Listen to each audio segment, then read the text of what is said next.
নমস্কার, আপনারা দেখছেন জেলার 1 নম্বর online TV channel Birbhum RC TV. শুরু করছি আজকের সংবাদ। বিস্তারিত সংবাদে যাবার আগে দেখে নেব সংবাদ শিরোনাম।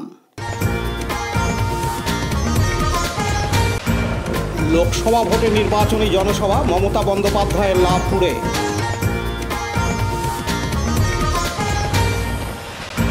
তৃণমূল কংগ্রেসের নির্বাচনী জনসভা মুরারোয়ের রাজগ্রামে।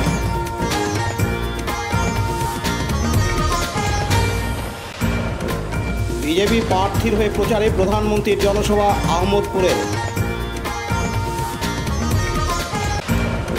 বাংলা সংস্কৃত মঞ্চের গণতন্ত্র বাঁচাও মিছিল রামপুরহাটে। ভয়াবহ অগ্নিকাণ্ড শিউরির আবদারপুরে।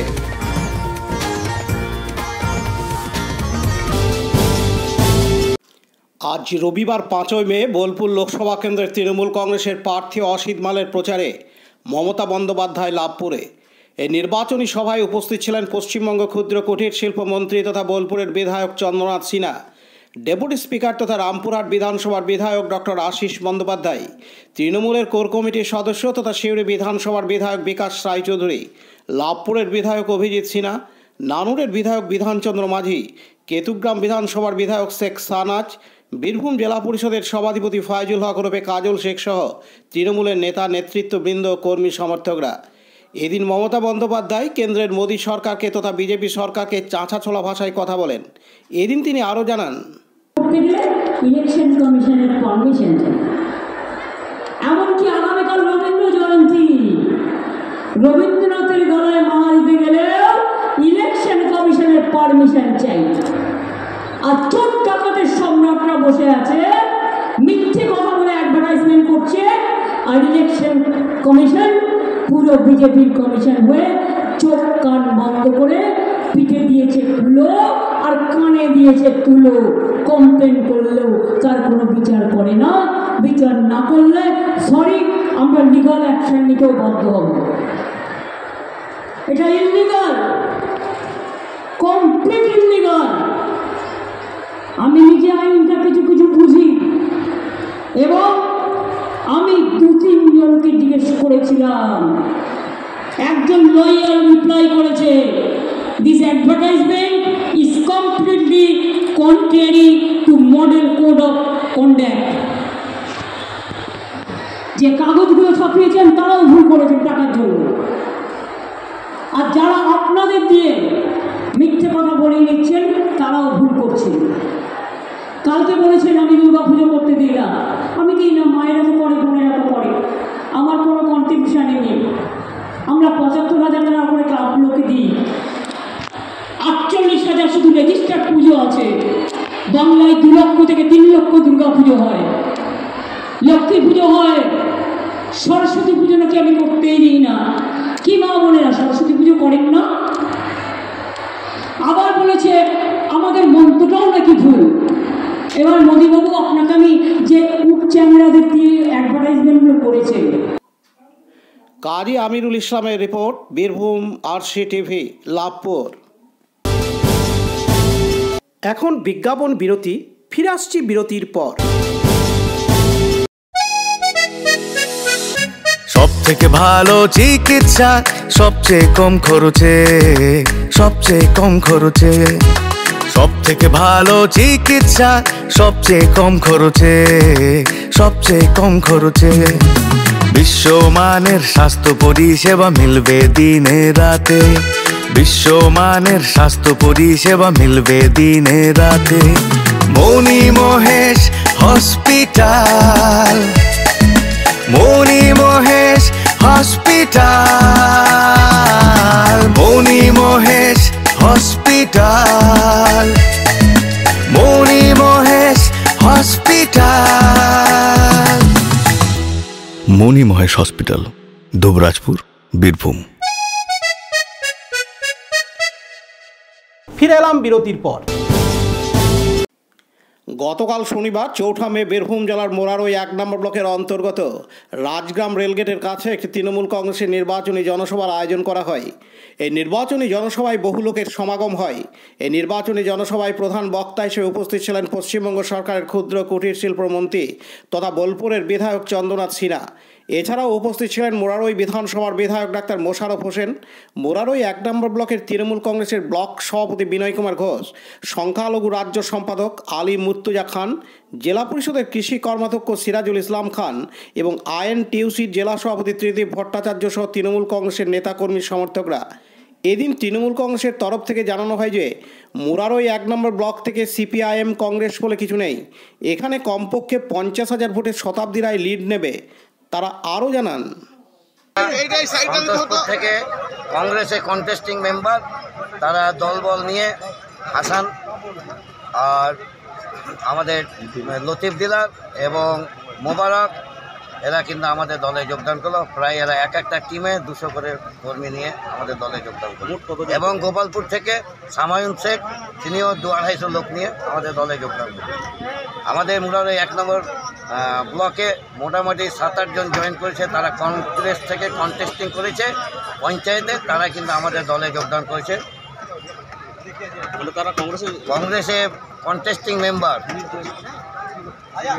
মেম্বার তারা কিছু ভোটে সামান্য ভোটে হেরেছিল।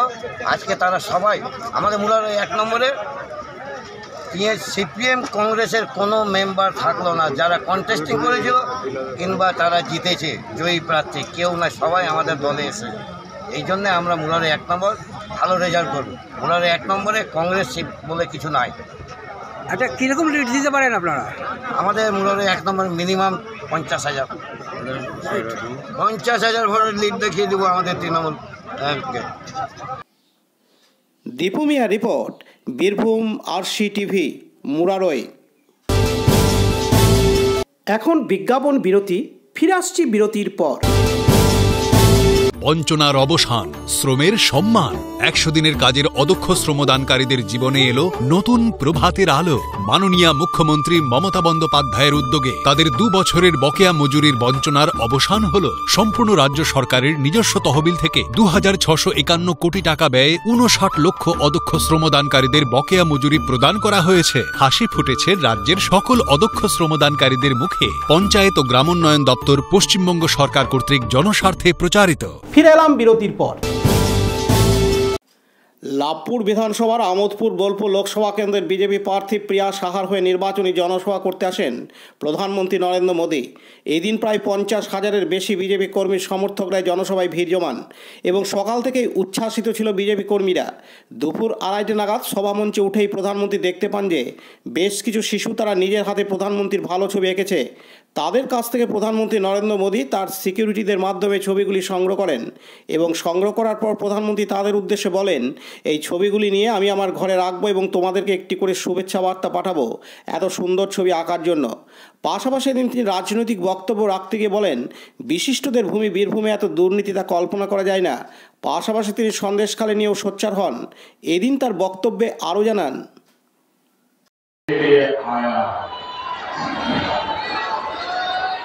साल 2014 में आपने मोदी को सिर्फ सरकार चलाने के लिए नहीं चुना था, प्रधानमंत्री पद पर रॉक जमाने के लिए नहीं चुना था। आपने मुझे देश के लिए बड़े बड़े लक्ष्यों की प्राप्ति के लिए चुना था। जरा आप जो फोटो लेके आइए, मैं आपका बहुत से फोटो ले लीजिए और आप पीछे अपना एड्रेस ले लीजिए, मैं आपको चिट्ठी लिख दूंगा। आपने बढ़िया फोटो लेके आई है, मैं आपका आभारी हूं। वो दे दीजिए, मेरी टीम ले लेगी। और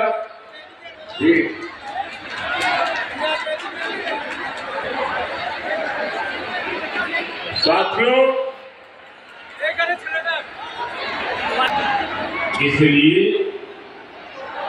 आज देश ने वो उपलब्धियां भी हासिल की है जो कांग्रेस 60 साल में नहीं कर पाई।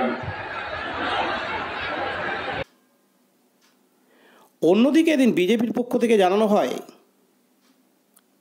কাজী আমিরুল ইসলামের রিপোর্ট, বীরভূম RCTV, লাভপুর। এখন বিজ্ঞাপন বিরতি, ফিরে আসছি বিরতির পর। RCS Network, high speed internet, broadband, cable TV and landline service provider, Dubrajpur, Birbhum. আমাদের এখানে পাবেন BSNL, RailTel, City Alliance and Jio ফাইবারের internet, cable TV and landline টেলিফোনের কানেকশন নিতে যোগাযোগ করুন। দুবরাজপুর 034422962977 7449000072 9732202011 8207037404। সিউড়ি 034622999995 9647669665 7063544520। ফিরে এলাম বিরতির পর। গতকাল শনিবার 4 মে বাংলা সংস্কৃত মঞ্চের সভাপতি তথা রাজ্যসভার তৃণমূল কংগ্রেসের সাংসদ শামিরুল ইসলামের নেতৃত্বে রামপুরহাটে সংবিধান বাঁচাও মিছিল হয়। বীরভূমের রামপুরহাট কলেজ মাঠ থেকে গণতন্ত্র বাঁচাও মিছিল শুরু হয় এবং মিছিলটি ডাকবাংলোপাড়া রাস্তা হয়ে জাতীয় সড়ক ধরে রামপুরহাট শহর পরিক্রমা করে। কেন্দ্রে বিজেপি সরকার সাম্প্রদায়িক দাঙ্গা লাগানোর চেষ্টা করছে। এরা গরিব, খেটে খাওয়া চাষি, শ্রমজীবীদের বিরোধী দল। মানুষের ধর্ম মানে না, বিজেপি হটাও, দেশ বাঁচাও স্লোগান তুলে মিছিল চলে রামপুরহাটে। হিন্দু, মুসলিম, খ্রিস্টান এই 3 ধর্মের ধর্মগুরুদের নিয়ে জাতীয় পতাকা সামনে রেখে মিছিল হয়। এদিন বাংলা সংস্কৃত মঞ্চের তরফ থেকে জানানো হয়, বার্তা দিলাম সংবিধানকে বাঁচাতে গেলে, গণতন্ত্রকে বাঁচাতে গেলে, আমরা যে সবাই মিলে একসঙ্গে বসবাস করি সেই সুস্থ পরিবেশ রাখতে গেলে এই বাংলাতে যেন বিজেপি একটা ভোট যেন না, একটাও যেন সিট না পায়, সেই বার্তা আমি দিলাম। এবং হাজার হাজারে মানুষ ছিলেন, তাদেরকে বললাম সবাই যেন গ্রামে গিয়ে গিয়ে এক একটা ক্যাডার হয়ে এই ভোটটা নিজের ভোট, নিজের বাঁচার ভোট, নিজের ছেলে মেয়ে বাঁচার ভোট, আমাদের নারীদের বাঁচার ভোট, আমাদের আদিবাসীদের বাঁচার ভোট, আমাদের সংখ্যালঘুদের বাঁচার ভোট। সবাই গ্রামে গিয়ে গিয়ে যেন নিজেদের পাড়া প্রতিবেশীকে যেন সবাই বোঝায় যেন বিজেপিকে একটা ভোট যেন না দেওয়া হয়। যেহেতু উন্নয়নের কাজটা করছে একমাত্র মমতাদি, তার জন্য প্রত্যেকটা ক্যান্ডিডেট হচ্ছে মমতাদির ক্যান্ডিডেট। তার জন্য মমতাদিকে এখানে যেমন আমাদের শতাব্দী রায় দাঁড়িয়েছে, এখানে শতাব্দী রায়কে ভোট দেওয়ার জন্য বার্তা দিয়েছে। কি কর্মসূচি গ্রহণ করছেন আজকে? আমরা তো দেখলেন আপনারা যে একটা বড় র্যালি করে এসে কয়েক হাজার লোক নিয়ে এসে পুরো রামপুর শহর ঘুরলাম। তারপরে সবাইকে আমাদের যারা এসেছিলেন তাদের প্রত্যেককে বার্তা দিলাম। কি এক্সপেক্ট করছেন পশ্চিমবঙ্গে বিজেপি সিঙ্গেল ডিজিটের বেশি পার হবে না। আপনারা দেখুন মোদী কত ঘৃণ্য রাজনীতি করে। সন্দেশখালীর আজকে এক্সক্লুসিভটা আপনারা দেখুন। দেখলাম আমি সোশ্যাল মিডিয়াতে যে বিজেপির মণ্ডল সভাপতি বলছেন যে গঙ্গাধর কোয়েল বলছে যে এটা পুরোপুরি শুভেন্দু টাকা পয়সা দিয়ে, মোবাইল দিয়ে পুরো প্ল্যান করে এই নারী ঘটিত যে ব্যাপারটা বলা হচ্ছিল বিভিন্ন মিডিয়াতে, সেটা প্ল্যান করে করা হয়েছে। সত্য কখনো বেশি দিন চাপা রাখা যায় না, সেটা আজকে কিন্তু পুরো এক্সপোজ হয়ে গেছে। এই হচ্ছে বিজেপি। বিজেপি কি নারীদেরকে সম্মান দিতে জানে? বাঙালি নারীদেরকে সম্মান দিতে জানে? আপনারা যারা সাংবাদিক বন্ধু আছেন তারা নিজেদেরকে কোশ্চেন করুন তো। এই যে বাঙালি নারীদেরকে নিয়ে যে সন্দেশখালীতে বিজেপি যে ঘৃণ্য রাজনীতি করলো, নারী সমাজকে বিজেপিকে ভোট দেবে না? বিভিন্ন নারীদের এখানে যারা আছে, কারো বোন, কারো ভাই কিংবা কারো হাজব্যান্ডকে ওনাকে হচ্ছে। আজকে পুরো বাঙালি সমাজ পশ্চিমবঙ্গে যতজন বসবাস করে এই এক্সক্লুসিভটা দেখার পর, বিজেপির ঘৃণ্য রাজনীতি দেখার পর আমার মনে হয় না বিজেপি বাংলাতে আর একটা সিট পাবে। সন্দেশখালী বা কেন্দ্রীয় বিজেপি যারা নেতা মোদী, শাহ, তারপরে যোগী আদিত্যনাথ পশ্চিমবঙ্গে আসছেন, বীরভূমে আসছেন বারবার, ওরা পাগল হয়ে গেছে। ওরা বাঙালি, এটা বাংলার জায়গা, এটা স্বাধীনতা সংগ্রামীদের জায়গা, এখানে আমাদের সম্প্রীতির জায়গা, এখানে আমরা হিন্দু মুসলমান একসঙ্গে বাস করি। মোদী কি করে? মোদী গ্যারেন্টি মানে হচ্ছে বিভাজনের গ্যারেন্টি। মোদী কেবলমাত্র হিন্দু মুসলমানদের মধ্যে বিভাজন করে, কোথাও কুর্মীদের সঙ্গে আদিবাসীদের বিভাজন করে, মোদী কোথাও মতুয়াদের সঙ্গে রাজবংশীদের বিভাজন করে। বিভাজন দিয়ে কখনো কোনো রাজনীতি সুষ্ঠুভাবে হতে পারে না। তার উদাহরণ আমরা দেখলাম মণিপুরে ওই রকম বিভাজন করতে গিয়ে আমরা কি দেখলাম? 62,000-এর মতো মহিলা থেকে আরম্ভ করে বাচ্চা, জনজাতি সম্প্রদায়ের কি অবস্থা আপনারা সেটা এখনো দেখুন। আমি ওখানে গেছিলাম, দেখেছি তাদের পরিস্থিতি কি। এটা আমাদের বীরভূমের মানুষ, বাংলার মানুষ, আমরা সবাই ভালোভাবে জানি। আমাদের এই বাংলা থেকে সব থেকে বেশি স্বাধীনতা সংগ্রামী পার্টিসিপেট করেছিল, এটা স্বাধীনতা সংগ্রামীদের রক্ত। এখানে কখনো মোদি জায়গা হবে না, মোদি যতই ঘৃণ্য রাজনীতি করুক না কেন। আর মোদির হচ্ছে বিভাজনের রাজনীতি, আর মমতাদি করে পুরো উন্নয়নের রাজনীতি। আমাদের বাংলার মানুষ উন্নয়নের রাজনীতি চায়, আমাদের বাংলার মানুষ আমাদের কখনো বিভাজনের রাজনীতি চাই না। তাই আমি যতটুকু প্রিডিকশন বিভিন্ন জেলাতে ঘোরাতে, আমি যেহেতু দীর্ঘদিন ধরে গণ আন্দোলনের কর্মী হিসাবে বিভিন্ন জেলাতে কাজ করেছি, আমি জানি বাংলার মানুষ কখনো বিজেপিকে মেনে নেবে না, এই বলে আমি মনে করি। কাজী আমিরুল ইসলামের রিপোর্ট, বীরভূম RCTV, রামপুরহাট। এখন বিজ্ঞাপন বিরতি, ফিরে আসছি বিরতির পর। জ্যোতিষ তন্ত্র যন্ত্র ও রত্নে অশুভ গ্রহের স্থায়ী প্রতিকার করা হয়। জ্যোতিষ ও বাস্তু সম্রাট শ্রী শিবশঙ্কর।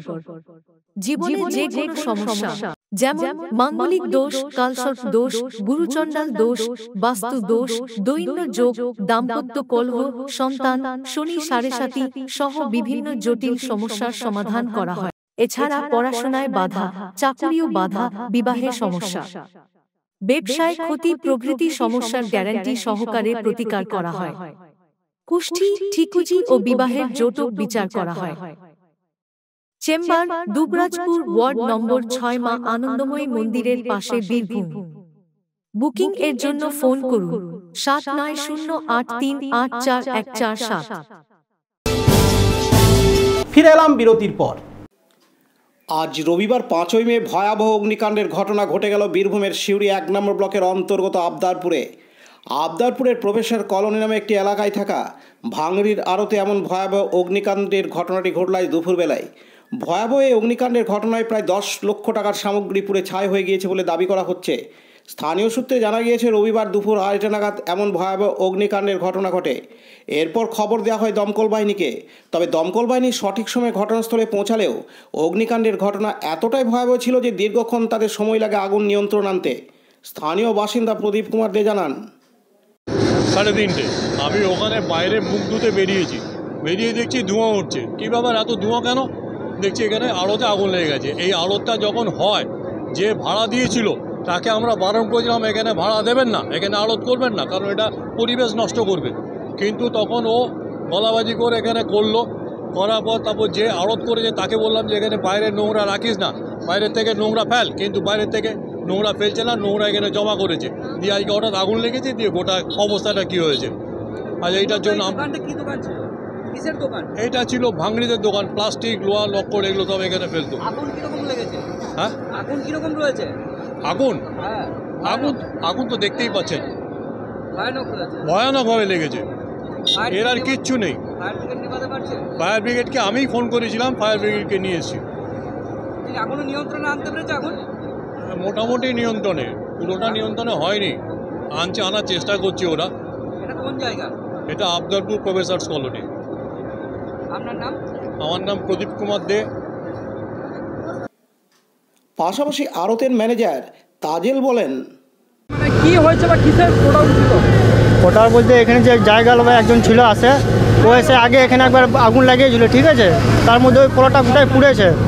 এখানে তাকে মানা করা হয়েছিল কি আগুন লাগাবে, এখানে নিষেধ করা হয়েছিল, তার ক্ষেত্রে ও এখানে আবার আগুন লাগিয়ে গেছে। এবার সেটা আমি দেখেছি মানে আগুনে এখানে আবার লিবাজি, কিন্তু ওগুলো সব পুড়ে গেছে। তখন আমার কিছু করার ছিল না, একাই ছিলাম তখন আমি। আজকে আগুন লাগিয়েছিল? আজকে লাগিয়েছিল, 2টোর সময় ও আগুন লাগিয়েছিল। ওইখানে ওই জায়গাওয়ালা ওই লোকটাই আগুন লেগেছে। কি হলো এবার? কি হলো? সব পুড়ে শেষ হয়ে গেলো। এটা কাটার গোদাম ছিল, লোহা কাটা, সব পুড়ে গেছে। সব পুড়ে গেছে। কত লাখ টাকা মাল ছিল? মিনিমাম 5-10 লাখ টাকা মাল ছিল মিনিমাম। কিভাবে লাগলো বলতে ওই বাড়িওয়ালা এখানে একজন আগুন লাগিয়েছিল ফাঁকাতে, কিন্তু এখান থেকে আগুনটা ছিটিয়ে যে পুরো কাটা আগুনটা লাগে। আপনার নাম? আমার নাম তাজেল। কি করেন এখানে ম্যানেজার কাটার।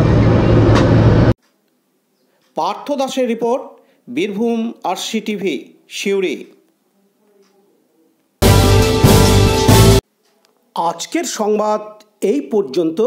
পরবর্তী সংবাদের জন্য চোখ রাখুন বীরভূম RCTVর পর্দায়। নমস্কার।